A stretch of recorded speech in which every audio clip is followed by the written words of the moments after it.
Hello, everybody, and welcome to today's Mike Ames Recruitment Show, where we have a big topic today. We are going to be talking about Chat GPT, what it is, and why it matters specifically to recruiters. Isn't that right, Mike? Certainly is, yes. And we're joined by Peter. Hello, Peter. Hello, everybody. Delighted to be here. He's our resident GPT, or we're just going to call it chat expert, I think, aren't we? Yes, He's our resident chat expert. Here he is. Hello. I'm not sure about the word expert. I don't even know if there are any experts. Go with experts. Go with experts. In the land of the blind. Okay. Now, the reason I wanted to cover this, really important. Pete came to me last November and said, I just found this thing, this AI, it's great. It does all these things. And I'm like, really? Oh, okay, then. And I'm just not interested. I'm not engaging with it. I'm thinking it's going to produce banal rubbish, right? So then he shows me something and says, what do you think of this? It's a piece of content he's written, or had he written it? And I said, well, that's really cool, actually. I really like that. He said the machine wrote it. I was blown away. It's like, really? He said, yeah, I gave it a few prompts and it knocked it out. I had to tweak it here and there. I was blown away. And from that point on, I've been very interested in it. And as the more I found out about it, what it can do, which we're going to cover today, of course, and the more the fact that it's right at the beginning of its development life cycle, I think Microsoft are going to invest $10 billion. I think they've already put 10 billion in, and there's more people clamoring for it. Right. Okay. So this is going places, and I was just blown away. So I thought we had to get on and share it.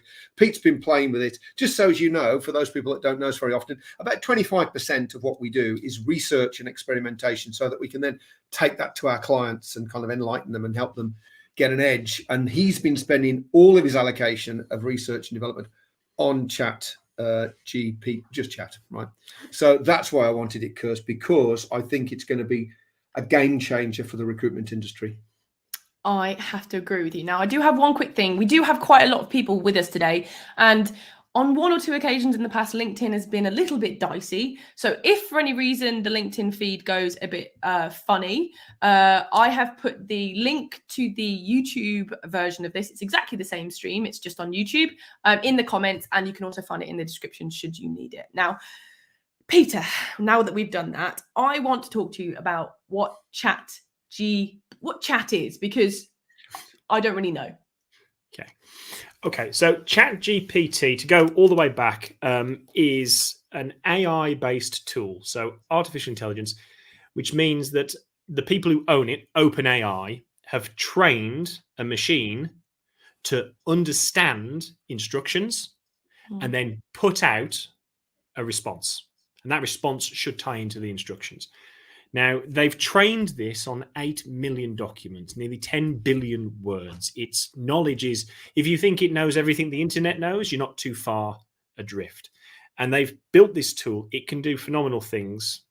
Chat GPT is on top of GPT-3, which is the latest code version. GPT-3, it can produce pictures for you just off a description. It can write code for you off a description, and it can do chat. Chat GPT is a website that OpenAI have built.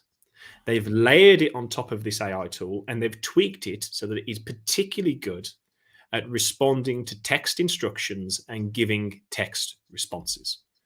So it's like a personal assistant on a website with a very simple chat interface. Type what you want, get a text response back.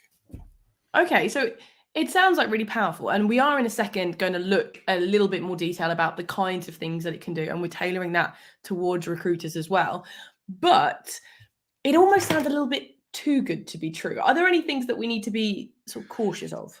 Yeah, there's a lot of hype around this, and I think it's important to just say, like Mike said, it is a game changer, but it's at the start of the game. The whistle's only just gone, so there are some limitations. Number one, it is, like all computers, very stupid. It will do exactly what it thinks you have told it to do. Right. So, case in point on this one, I asked ChatGPT to list 10 books that would be particularly interesting to a target market of one of my clients. I didn't want to go and Google Amazon. I just wanted it to tell me. And it gave me 10. And 2 of them looked really interesting. I was like, yes, that's it. Describe them to me. Give me a summarization. Gave him the summary. I went, yeah, great. And off I went to find them. And I spent 10 minutes on Amazon, Google, any like weird science and specific websites. Could not find them. And then I went back and asked, did you make that up? It had the common decency, to sound sheepish. And he went, yes, I did. Sorry, I won't do that. So you have to be very explicit in what you want it to do, and it will read between lines and infer things. And it thought I'd asked it to make up some books, come up with ideas for books that would be good for people. So it will do that. The other limitation is that it doesn't know everything, right? It is stuck in 2021, for example, because that's the data set they trained it on. It's been 2 years since they trained it. But they are training a new version, and this is why I'm saying it's version the start. 4, isn't it? That's version 4, which is going to be, I think there's 10 billion data points in this one or something like that. There's going to be something like 10 trillion data points in GPT-4, and it's got a better interface. They've tweaked on the background. It's going to be superior in every way, but this is already really good. Okay. Yeah. Don't want to take away from that. It is really good. Okay. Now, as we're going through, by the way, please ask any questions that you may have. If we don't get time to answer them today, Pete will go through the comments later and give you a response. So please ask any questions as we go through. Now, Pete, in recruitment, we know people who are already using Chat GPT to help them. So what kind of things can you actually do with it? Okay. Thank you, Richard, for asking this. Yes. Just putting that out there. Richard's put it beautifully. It is clever tech, but so what? What can we do with it? Okay, so use cases. Number one, the most obvious, the one that you'll see everyone talking about, is it can produce content for you. Now, like anything, it can produce, there is good content, and then there is gibberish, nonsense, meaningless truisms. And the art of ChatGPT is asking it to do the right thing. And there's a phrase for this that's now been bandied around. You may have seen it. It's called prompt engineering. Okay. So prompt engineering is the art of asking an AI to do something in such a way that you get back what you wanted.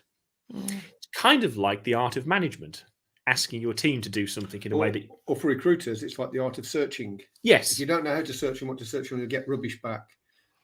And this is the thing. This is what you're saying to me, that this is the secret to success. Yes. Learning prompt engineering. Yes. Understanding how prompt engineering works with Chat GPT. There's lots of other tools out there. A few people I see have already put some in the comments.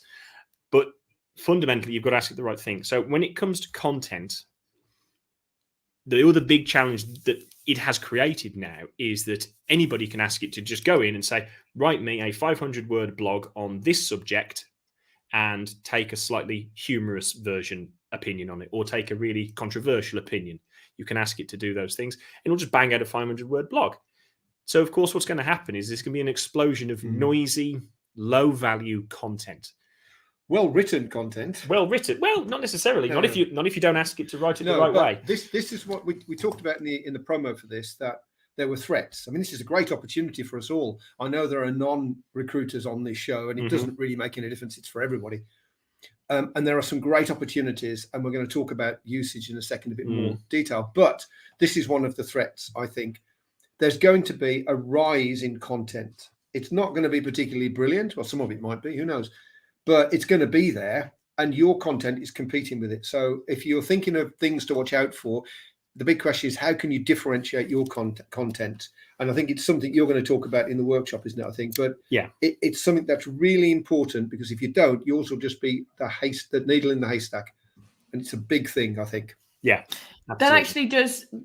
I was going to bring it up later, Mike, but you brought it up now, so I'm going to do it now. We are running a workshop on this. Now, the reason we're doing that is we have a half-an-hour show to go into something that needs a little bit more, what it could do with a little bit more time for a lot of people. So we are running a workshop, which is going to be a 2-hour-long workshop. Is that right, Mike? Yeah, before I do that, two things. We're getting some questions come up. We're not going to be able to answer them all now.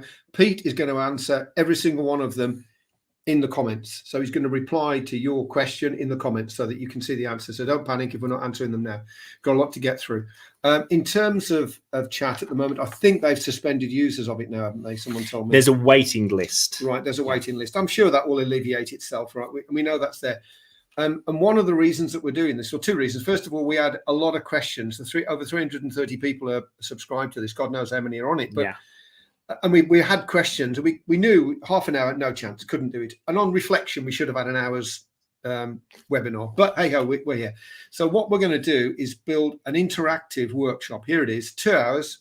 There or thereabouts, might be a bit more. Probably going to be a bit more, I would think. Now we're having it in webinar format because for two reasons. First of all, it's anonymous, so you can join and nobody knows that you're there, but mainly because we can get a recording of it, and therefore we can make that recording available to people that perhaps couldn't make it on the day, or those people that want to share it with their team back in base. And we can't do that if we've got people's pictures on the screens and they say, I don't want it shared. We're scuppered. So we've got two options for it, both on London time, 9 o'clock on the 27th, which should be probably not so good for the American viewers, and 2 p.m. should be, and possibly for our Eastern Eastern viewers as well. So they're there. If you want to get the link to understand what it's about, then you put yes in the comments and we will pick them up, or you can just click on that link, recruitmentpioneers.com/chat, and you can fill in the details and away you go. Now, we are charging for this. We had a discussion around it.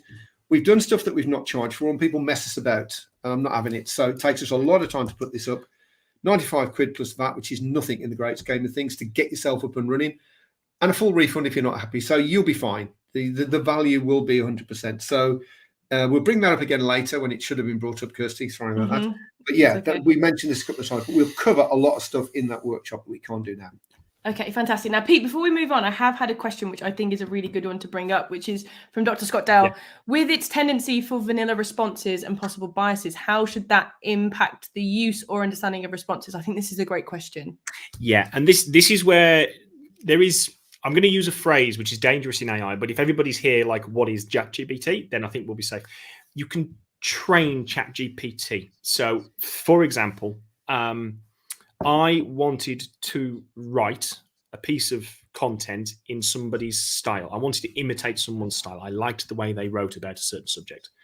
So I copied and pasted a couple of bits of their writing into ChatGPT, and I said, ChatGPT, read this and then tell me what I have to tell you so that you can write something in the same style. Okay, and that's where prompt engineering and training come together. Are you going to do prompt engineering? We're going to do prompt engineering. Prompt engineering is basically the crux of what that webinar is going to be, because I'm going to tell you how you could use it. I'm going to show you how to do it in the webinar, right? I'm going to get you all excited, hopefully, about this, what it can do. The trick is, so you need to train it a little bit, and you can give it information. So you can say, what's your view on this? And then you can go back and say, great, here's my take. Here's my input. And this is where I think around content, ChatGPT can actually prove phenomenally powerful, because when you put your version of things, your knowledge, your personal experience, your expertise, your take on things, that's where the content stops just being vanilla noise, as Dr. Scott said, and it becomes something that actually has some value, because you're putting into it the magic secret spices, but the rest is coming from it.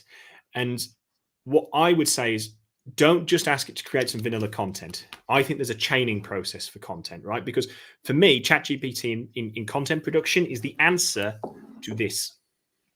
Blank piece of paper. Blank piece of paper. Who has sat down, having been told or thought, yes, I'm going to create some content.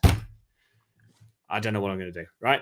ChatGPT, yeah, me as well. I use it now. It's the answer to this. So the first thing I'll ask it is, come up with some ideas. What do I want to talk about? Give me some ideas about what I could talk about on this. Okay, what's some controversial takes? What might pretend to be this particular subset of my client base? Tell me what you think their opinion on this subject would be. Okay, and you're starting to brainstorm with ChatGPT, and that, I think, is its first and most valuable use, is the answer to that blank sheet issue. And slowly you will build up, you go, okay, that's good. I want to talk more around that. Write a blog, and then start building on the blog. And at some point you'll say, great, I'm done with you now. I'm going to take what you've given me and I'm going to put it in a Word document, and I'm basically going to rewrite it. But I've worked with a lot of different professions over the years, not just recruitment. And if there's one thing I've learned, people will struggle to tell you something with just an open question. They will literally break down the door to correct you when you're wrong. Right? It's very easy to look at something and say, I see how this could be better. right? And that's where this is going to really play in for content. And it's also going to make a lot of other things easier. There's a lot of stuff around content, which is a time sink.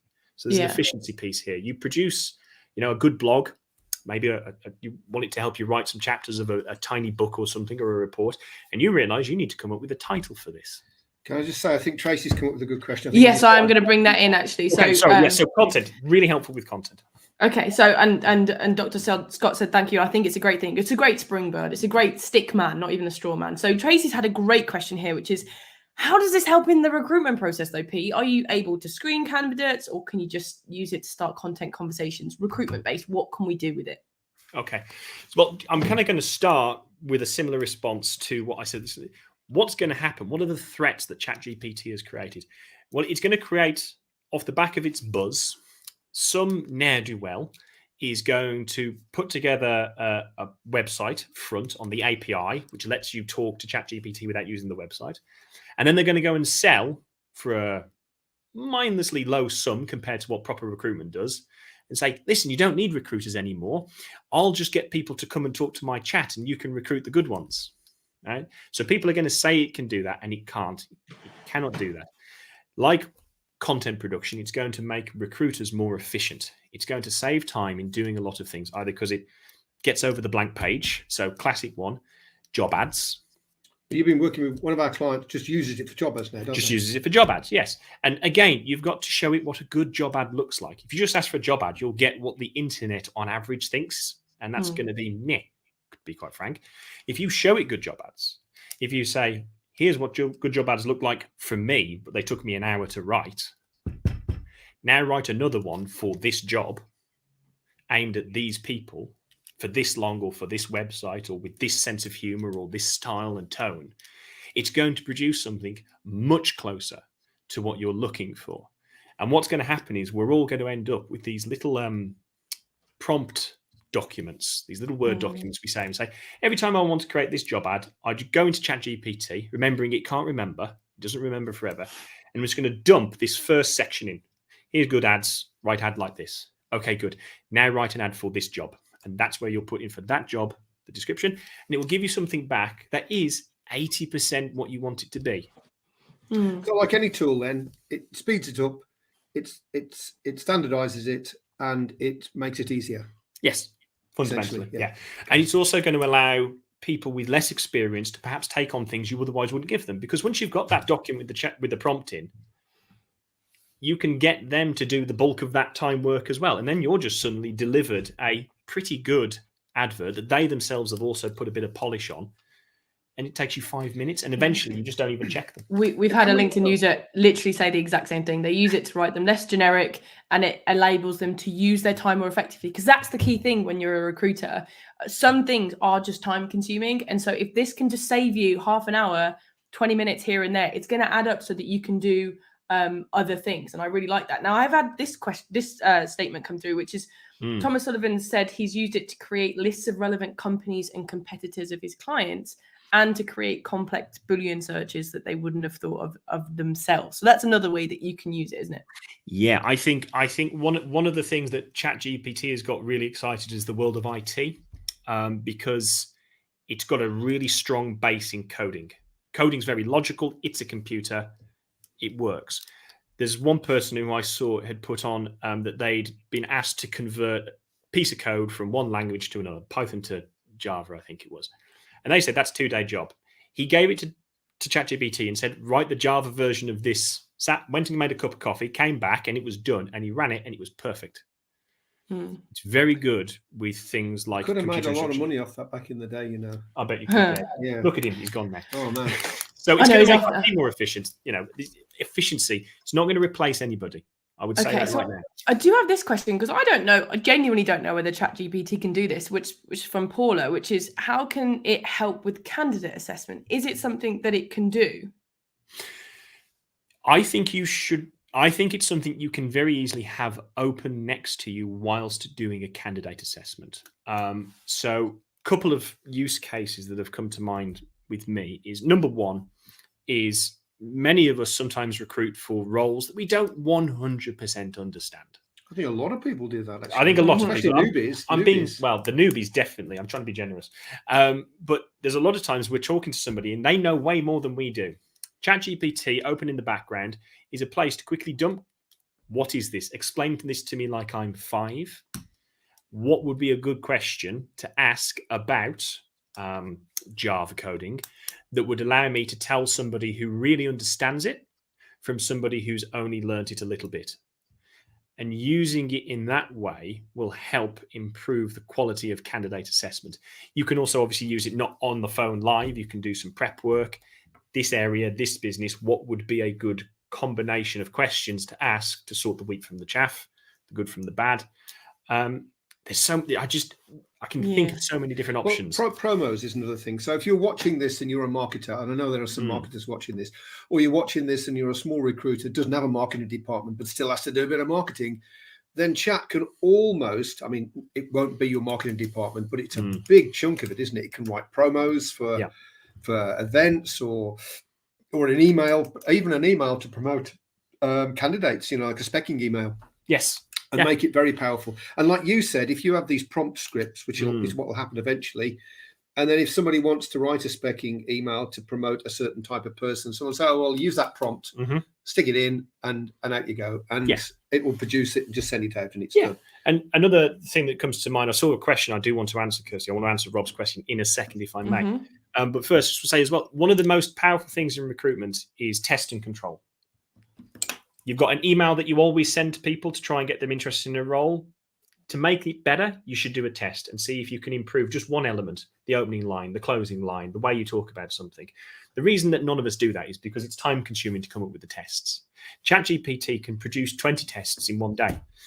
And if you're pushing them through something like Source Whale, which is a great tool and has a lot of testing capability in it, you can leverage other tools without any headspace to take it up. But can we pick up Rob's question? We can. So Rob asked the question, can Chat GPT do the research piece for an exec search and build out a market map of 100 to 200 good-looking LinkedIn profiles? It doesn't have access to LinkedIn, does it? It doesn't have access to anything outside of its own database and what you put into. No, so limited database to start with. 2021, it can't go to another website. So you could say, go read this article and summarize it for me. And it will say, I can't access other pages. So it can't do anything like that. Somebody somewhere is going to build something. But I think that one is actually a classic computer thing. Sounds easy, but actually a lot of steps before it's going to happen. Don't forget, the chat is owned by Microsoft. Microsoft is a significant investor. And Microsoft owns LinkedIn. So go figure. That one. Well, they've already said they're going to put it in Bing. I think I saw someone ask if it's going to replace Google. It will enhance the search Didn't functions. Google have a code red meeting about this? Yeah. I'm not sure what a code red meeting is, folks, but I don't think it sounds very good. It means the golden goose has flown to Microsoft. So they're putting it in Bing. They're going to put it in Word. They're going to put it in PowerPoint. I think I saw Canva. I haven't experimented with this yet. Canva has access to another AI set of tools, which they're using to help you it will build a thing for you. You tell it what you want. And it will build, not just a picture, like do me a webinar slide deck. Okay. Do me a webinar advert. And it won't just give you like a badly drawn cat. It will put together the components it thinks works for that, this is going to take everybody and make a lot of free time and allow us to do more of the value add work that, as professionals, as recruiters, and there's a few other lawyers and so on here, it will do all of that, unlock the ability to focus on where the real money is and get rid of some of the time sinks. And just to say, before you press on, because just one more use case we can talk about, but those people that we sell a thing called a factory model for recruitment companies, this is going to be a big part of the factory, just so everyone knows. Heads up on that one. Going to be building it into that. So I think another obvious one is LinkedIn, right? And this is where I've already come across a lot of people pushing this in various ways and shapes and forms. LinkedIn social media means interaction. 2 elements to that is posting and commenting. Now, I've already seen 2 people. One is using it to produce more post ideas for content. Now, they're not just going, like I said, they're not just going, write me a LinkedIn post. They're saying, here's some posts I've written on X subject before, bang, bang, bang, bang, bang, write another one. So it's looking for a way to break open and reuse content, but it's still that, insightful edge that people have. Jenny's just pointed something out there. Look.